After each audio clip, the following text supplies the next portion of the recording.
Hello, everybody. Thanks for tuning in to Awakening with the Girls.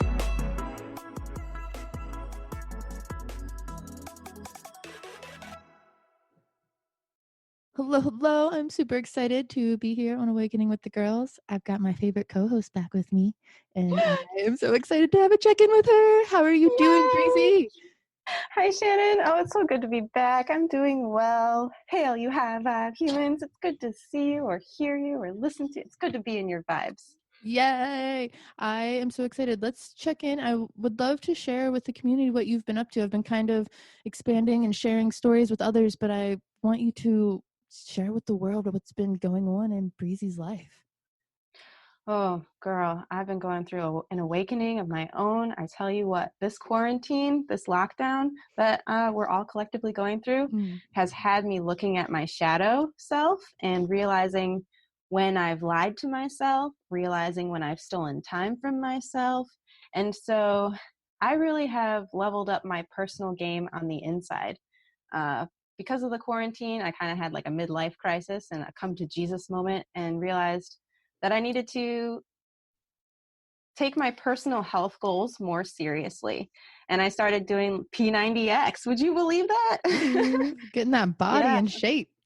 And doing squats and everything. And then I challenged myself to do live streams in the morning on my social media. And through that, that's really been helping me personally, but I've been helping so many people by just sharing my process and just by dancing, even just to raise the vibes. So it's been quite an experience going through the process of looking at when I've lied to myself and said that I was a healthy person, and then really looked at my health habits and I was like, I can do better. I think that's important for all of us to realize, though. We all have those times where we ride the roller coaster, so to say. I know that I'll be eating really healthy for like several weeks to months, and then something will happen and I'll feel like I fell off the roller coaster or whatever for a while.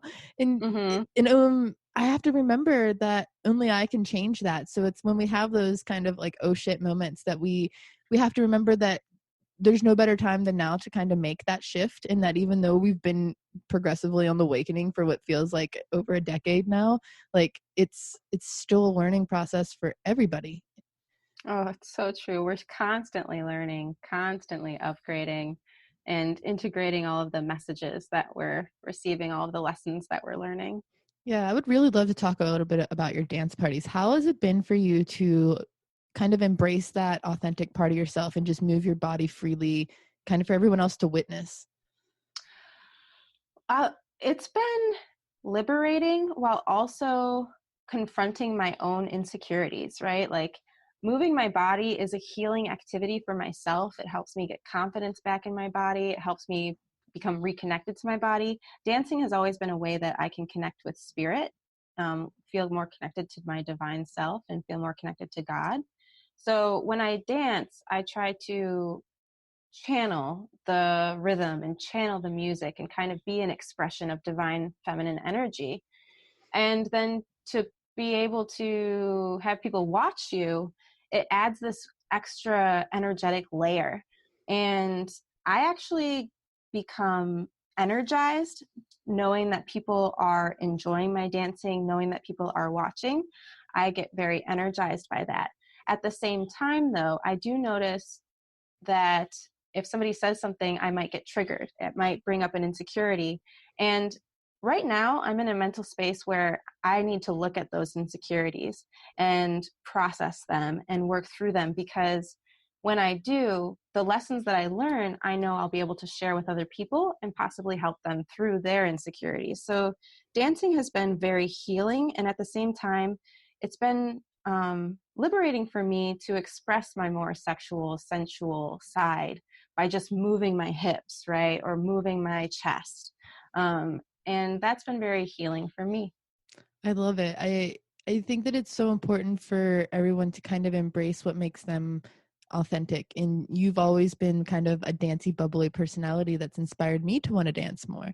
And being Mm-hmm. able to witness the dance parties kind of come to life on the internet and not just be in your physical bubble has been a beautiful awakening to see it happen globally. Because when I hop into your chat, there's people from all over, especially the country for sure, that have been a part of your travels, and then people who share it. And like, I know I've shared them in the Bring Me to Life and seen my tribe get into it, and they're really excited about dancing and moving their body. And somewhere along the line, I feel like humanity lost the connection, or at least here in America, there's many people that have lost the connection to feeling free to express themselves in their body, whether it be through dancing or yoga and things like that. And we're becoming more aware of it through the global awakening process. And the Great Pause, I think, has pushed many people to really express that. So I'm really glad to see you kind of taking the lead in the dance party revolution.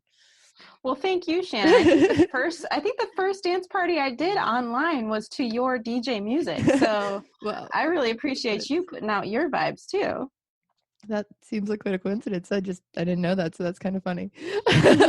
Yeah, no. And That's and awesome. like you said, this quarantine is causing people to like look at movement in a different way and to get reconnected with their bodies in different ways. Some people are picking up biking for the first time. I just got my bikes back. The bikes I had when I was in like elementary, middle school, like 5th grade, I got a set of bikes. It was like one at like a camp and one at my grandma's. And one of my family members just brought them from my grandma's home place, and we got them fixed What? up. So Silo and I both have matching purple bikes to go on bike rides in. And that is hilarious. Thank you for No, that. that's so hilarious because Jesse bought 2 bikes. And so he and I have mountain bikes. Oh my goodness. We're going to have to figure out ways to go biking. Mm-hmm. Well, we'll just call each other and be like, okay, let's each go for a 15-minute bike ride in our own vicinities.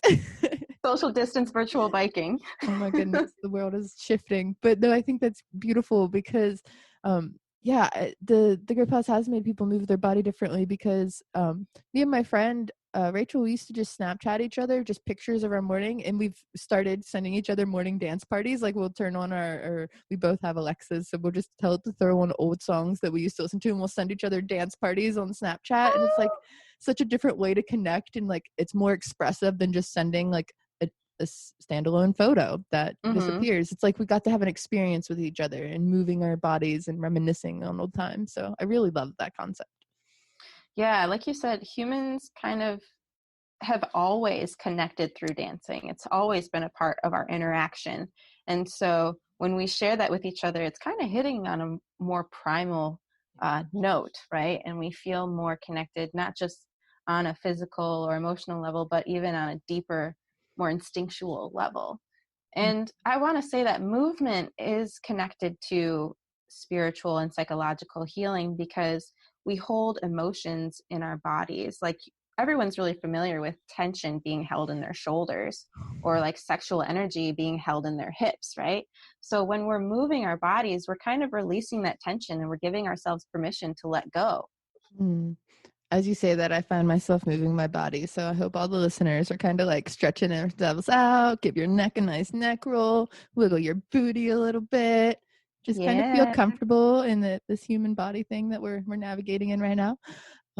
I love that. One of the things I like to do is write kind of letters to my younger self and give myself advice so that I can remind my current self what my future self really wants. So I've been exploring that kind of in some of the other Awakening with the Girls discussions on what are some tips you would give your younger self now being through your spiritual process a little bit. Any advice or rituals you wish they'd partake in more? Because I know mine is to like, I wish I would have moved my body more and that I would have danced more. So I'm making sure I do that more in the present day. Consistency. So like you said, I wish I moved my body more. I kept doing yoga after I graduated from college. You know, I wish I had kept doing that and keep doing yoga. And then another thing I would tell my younger self is to continue to do card readings, continue to do what you want to do, because I posted on this on my Instagram today. There's somebody out there doing what you want to do and they're less qualified, but they're doing it because they believed they could. So to keep believing in myself and to keep doing it, even if I thought other people thought it was silly. I think that idea held me back more than anything else, thinking that other people will think it's silly. You got to follow your truth. Exactly. Yeah. To let go of that and follow my truth. I like to call that not being afraid to come out of the spiritual closet, because you gotta Yeah. be honest with who you are and who you love and what you stand for. And, other Mhm. people are probably going to find that silly. There's another quote that goes something along the lines of, if you don't have people like standing against you, that means you didn't stand for what you wanted bad enough, because people didn't know what you stood for to kind of argue with you, something along those lines. That's kind of a roundabout way of putting it, but you got to stand up for what you believe in, so other people know what you stand for, and you've kind of set that boundary as well. So I Mhm. mean, if people don't like that I do card readings, then that's fine. I'm fully okay with that. I don't need an echo chamber, but I also don't need them telling me that I can't do it, because I'm not hurting them. My reality is not going to affect their reality if it's something that helps me process. Right. Eh, that just reminded me, don't do it for the validation. Don't do it for the fame. Don't do it because you might get famous. Do it because that's what you're feeling called to do. Definitely. Hmm. Love that. And then maybe you'll get famous. I feel like there's been a lot of people, like even Einstein, he was just doing what he felt called to do and happened to get famous. You just got to follow your heart. I found that when I try to put this might be a weird way of putting it. When I try to put a lot of effort into certain things and my ego gets in the way, and like it's for, like, let's say Shannon as my ego self more so than for spirit, then it flops on me. But when I do things in the name of spirit and I channel spirit, or do it because it's something that's so alive within me and wants to help others, or it's like for the sake of others, it's always been way more powerful and influential at large, whether it was for one person or a community of people. Like, it was for me, but it was also for spirit, but it necessarily wasn't for anybody else. Yes. That's very true. Yeah. It might end up helping people, but essentially it's through that window of it's for spirit. It's for that higher purpose. Mm. Is there any other things that you would like to give a shout out to, either like your younger self, or maybe even any sort of references? I've been kind of liking diving into people's references. Like, what books would you like to suggest to others, or videos or movies? Oh, it's so funny you mentioned that. I just started rereading Eckhart Tolle's A New Earth, Awakening to Your Life's Purpose. I thought the title was kind of funny, A New Earth, because we're refocusing on creating this new normal, so to speak. So right now we are in the process of creating a new earth. And it's been helpful in terms of unpacking my ego and certain like thoughts I had about myself, and really outlining even reconnecting with my body, reconnecting with my beingness, and reconnecting with being in the present moment. I'm only on like page 73, so not very far in, but I recommend this book. It also is part of Oprah's book club, if you're into that. I remember being at a event. It was actually my first ever Michigan event, and it was like sunrise one day, and somebody pulled out that book, and each person was supposed to flip to a page and underline a specific sentence, and we put it all together in like a transmission. And I can't remember it obviously at the top of my mind now, but it was so profound, the random synchronicity of like the transmission that came through. Whoever has that notebook has some wild prophecy, I'm sure of it. Oh my goodness. Yeah, so that's a fun activity I like to do with spiritual books like that, is to like open them to random pages and see what message needs to come out in that moment. Ooh, let's do it right now. Let's do it. Okay. So I'll flip to a random page in the book. There we go. Ooh, work with and without ego. Most people have moments when they are free of ego. Those who are exceptionally good at what they do may be completely or largely free of ego while performing their work. They may not know it, but their work has become a spiritual practice. Most of them are present while they do their work and fall back into relative unconsciousness in their private life. This means their state of presence is for the time being confined to one area of their life. That was like ridiculously synchronistic to our whole discussion. I thought the same thing. I'm like, what? See, exactly. Profound happenings. If you don't have time to read a full book, just open a page and see what message needs to come to you in that moment. Wow. I'm still way. It just means that sometimes, for me, I took that as when you get into a work flow, your ego isn't really present because, again, you're in that flow, that beingness, and it's for a higher purpose and it's part of the grander design. Yeah, and it's also like the ability to have faith that if you do it for the sake of spirit, that whatever's meant to be is going to be, even if it's not what you perceive needs to be in that moment. Right. Because a lot of times I thought there was going to be a very specific outcome, but then I get into the experience and I just go with the flow of what spirit wants for me, and the outcome is so much better. Yeah. Something we never expected or could have imagined. Oh, beautiful. So what else has been going? You mentioned card readings earlier. How's your card readings going? Card readings are going very well. So how I use angel cards, and how I use them is more closely to ink blot tests that psychologists would use. I use them as jumping boards for conversations. So I like to get to know my clients a little bit, have more of a mental wellness check-in, and then tackle a main concern or just do a general reading. That seems to be what people enjoy most, is chatting a little bit to break the ice and then getting into the nitty gritty. And a lot has been coming through. There is this theme of expressing grief, also taking back our power, as well as believing in ourselves. And connecting with the inner child. That seems to be something that's coming up a lot recently too for people, is kind of getting back to your roots essentially, and like looking at what made you most happy. So card readings have been going well, and it's been helpful for individuals to talk about things that have been troubling them and maybe to get a little bit of advice or personal direction. Again, I don't use them as like fortune telling cards. I use my cards more as let me give you an example. So if I pull the healthy eating card, some of you might have thoughts right now about changes you might want to make to your diet. Then we would talk about those and how you can remove barriers to your success in achieving that. Beautiful. Do you by chance have your cards nearby? I do, right next to me. Well, usually towards about this time in the discussion, I like to ask people if there's anything that's channeling through them or spirit that wants to kind of come through as you can have final statements too, but I feel guided to let you do a card reading or ask you to do a card reading if you feel guided. Sounds like you are. Oh yeah, I was like, let me just get them out. So yay. Let's see. Let me take a breath. Mm-hmm. I'll take another deep inhale. And as I exhale, I'm relaxing my body and space, opening myself up to all that's for my highest good. Asking, what do we need to know most at this time? What is it that's coming through? Oh, wow.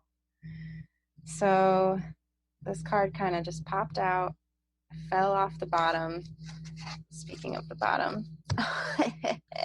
So looking at the bottom of the deck while also looking at the card that came out. The reading for today is peace. Peace comes from remembering that only love is real. In times like these, it might be hard to cultivate peace. It might be hard to see peace. However, peace comes from within us when we remember that we are conduits for love. We are wells of love, if you will, and we will never run out of love. And when we act with love and speak with love, it creates a sense of peace around us. It might not necessarily mean that the turmoil goes away, but we're able to handle it more peacefully. And the bottom of the deck reminds us to use patience. Your dreams are blooming more rapidly than you realize, but they still need nurturing and patience. So we want to get back to normal. We want to get back to doing what we were doing, or we had so many plans for this year. Something else is in the works. Something greater is at work right now. And we need to have patience in order to understand that the larger picture is coming into focus. I think that's a beautiful read for right now. Namaste. Yay. Beautiful. Thank you for sharing those wise words with us. Is there anything else that you feel channeling through yourself right now? What other things would you feel guided to share with us? Well, Shannon, I really want to share how great of a friend you've been to me. I don't know if the listeners know how long we've been friends, but I have valued your friendship. And I want the listeners to know that not only are you a high vibe human online, but offline, off screen, you are an authentic human worth getting to know. And I really appreciate having you in my life. Oh, thank you. Yeah, anytime. I really do appreciate it. Oh. You've been very inspiring.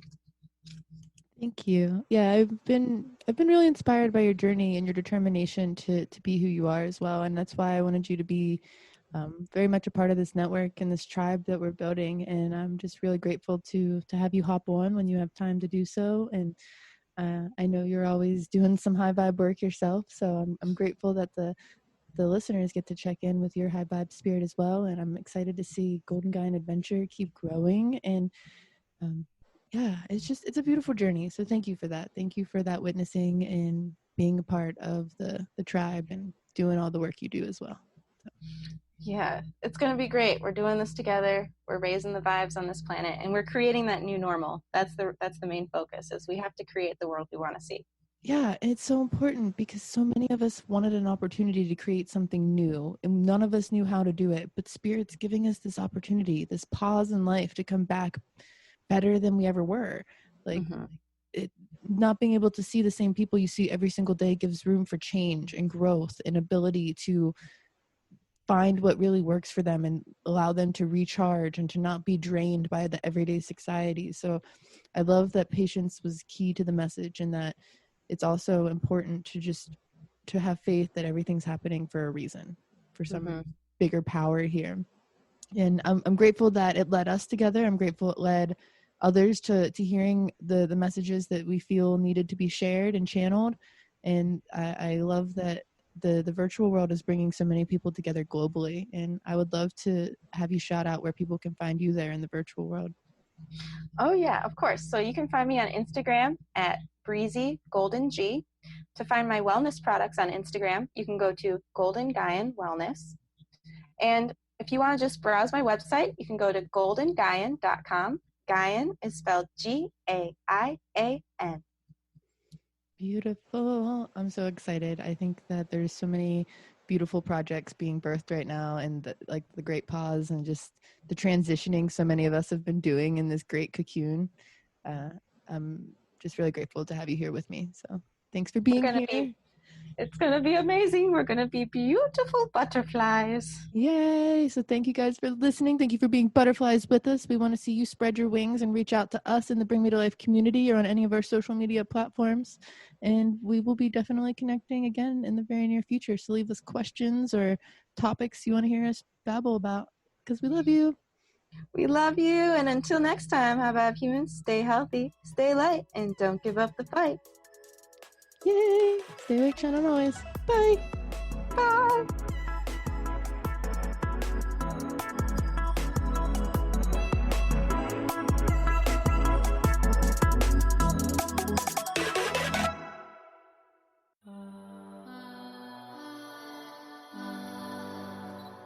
Thanks for shining on with us.